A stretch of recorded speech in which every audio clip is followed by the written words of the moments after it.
جس قوم دے چوراں دے بورڈ چوکاں چ لگ جان کہ اے قوم دے رہنماون اذا کان الغراب دلیل قوم سیہدیہم طریق الحالکین،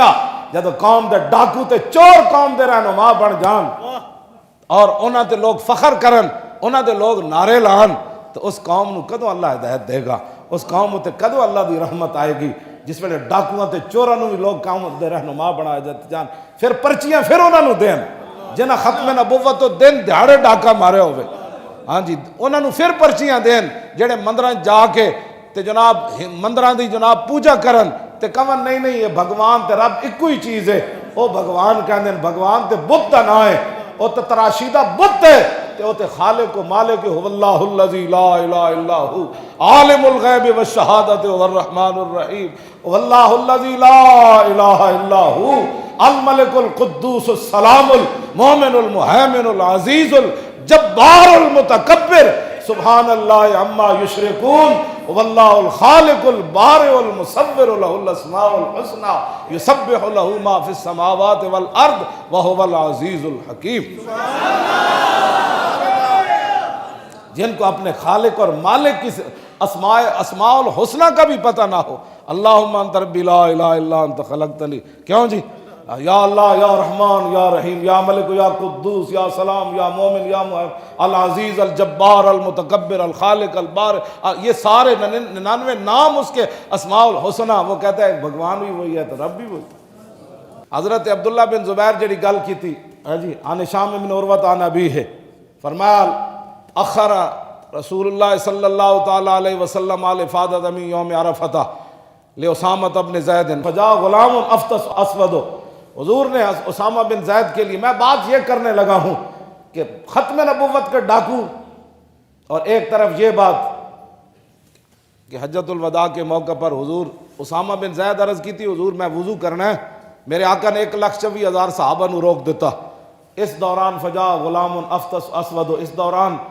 ایک غلام آئے جن کا رنگ گندمی تھا اور ناک چپٹی ہوئی تھی، یعنی اسامہ بن زید، فقال اہل الیمن انما حبسنا من اجل ھذا، یمنی جو لوگ تھے انہوں نے کہا ہمیں اس کے لیے روکا گیا، فلذالک کفر اہل الیمن، اس وجہ سے یمنی کافر ہو گئے۔ قال محمد بن سعد قلت لیزید بن ہارون ما یعنی بقولی فلذالک کفر اہل الیمن من اجل ذا، محمد بن سعد طبقات ابن سعد وچ لکھیا، فرمایا کہ انہاں دے استاد سن یزید بن ہارون، کہندے میں اپنے استاد گرامی کو پوچھا فلذالک کفر اہل الیمن من اجل ذا، ادا کی مطلب ہے جی فقال اہل الیمن من اجل ھذا فلذالک کفر اہل الیمن، کہ انہوں نے جب کہا کہ ہمیں اس کے لیے روکا گیا تو یمنی کافر ہو گئے، اس کا کیا مطلب ہے؟ قال ردتم حین ارتدوا فی زمن ابی بکر انما کانت لاستخفاف بامر النبی صلی اللہ علیہ وسلم، سنو جی یہ ہے مسئلہ، یہ ہے شریعت۔ فرمایا کہ جب رسول اللہ نے اسامہ بن زید کو اجازت دے دی تھی کہ آپ وضو کر کے آئیں، اور حضور نے 1.25 صحابہ کو روک دیا جب تک اسامہ نہیں آئے گا ہم عرفہ سے مزدلفہ کی طرف روانہ نہیں ہوں گے، تو کہا کہ جب رسول اللہ نے حکم دے دیا تھا اسامہ کو وضو کرنے کا تو انما کانت ردتم حین ارتدوا فی زمن ابی بکر، فرمایا جب حضور ظاہری دنیا سے تشریف لے گئے، صدیق اکبر خلیفہ بنے تو بہت سارے لوگ مرتد ہو گئے، بہت سارے لوگوں نے کہا کہ ہم زکوٰۃ نہیں دیں گے، بہت سارے لوگ دین سے پھر گئے، 2.5 نبی پیدا ہو گئے، 2 مردوں نے اعلان کر دیا، ایک عورت نے اعلان کر دیا، اور کیسر و کسریٰ کی فوجیں آ گئیں، اسامہ بن زید کو روانہ کرنے کا مسئلہ آ گیا، اسامہ بن زید کی قیادت کا مسئلہ آ گیا۔ کہا کہ جب یہ مسئلہ پیدا ہوا تو یمنی جن لوگوں نے کہا تھا کہ انما حبسنا من اجل ھذا، کہ اس کے لیے جس کا رنگ گندمی ہے اور جس کی ناک چپٹی ہوئی ہے اور غلام اور لونڈی کے بیٹے ہیں تو ان کے لیے میں روکا گیا، تو کہا کہ صدیق اکبر کے زمانے میں جب وہ لوگ مرتد ہوئے نا یمنی، تو اس واسطے مرتد ہوئے کہ انہوں نے حضور کی پسند کو ناپسند کیا، حضور کی پسند کو جو بندہ ناپسند کرے وہ کافر ہو جائے، اور حضور کی ختم نبوت پر جو حملہ کرے وہ، یہ بتائے نا، یہ حدیث پڑھ کے سنائے نا لوگوں کو، فقال فلذالک کفر اہل الیمن،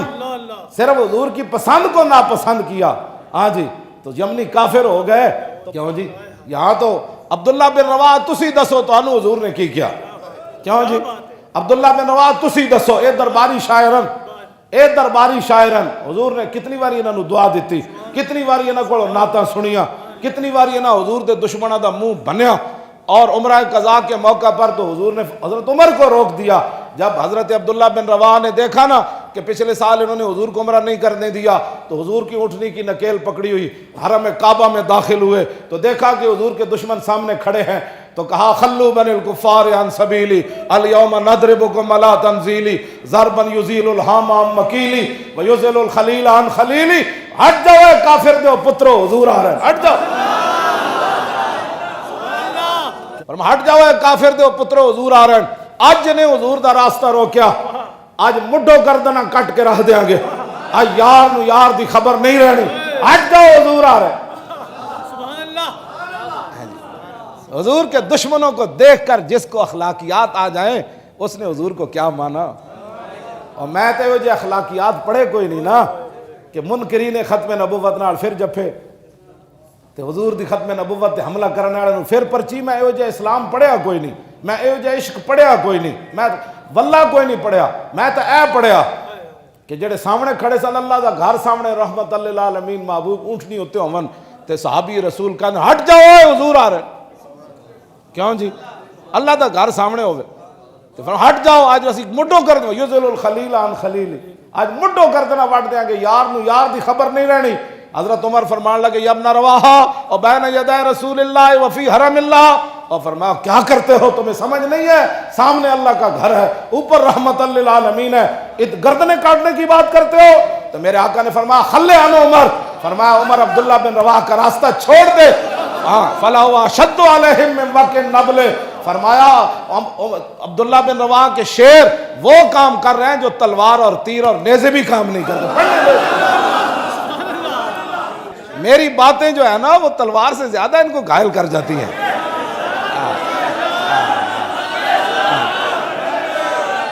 تیرے منہ سے جو بات نکلی وہ ہو کے رہی. حضور نے جو فرمایا میرے دشمن میں ڈاڈی گل کرنے والا بندہ وہ تو تلواراں تیراں نیزے بھی وہ کام نہیں کر دے جیڑا وہ دیا ڈاڑیاں گلاں کام کر دیا. تو میرے آقا نے اس بات کو پسند فرمایا. فرمایا عمر پیچھے ہٹو، میرے غلام کو یہ بات کرنے دو. اس کی باتیں تو ان کو ایسے گرا رہی ہیں جیسے تلوار بھی نہیں گرا رہی. میں تو حضور کی عزت کی جب بات ہے تو بات سخت کرتا ہوں اور میرے آقا نے اس کو پسند فرمایا.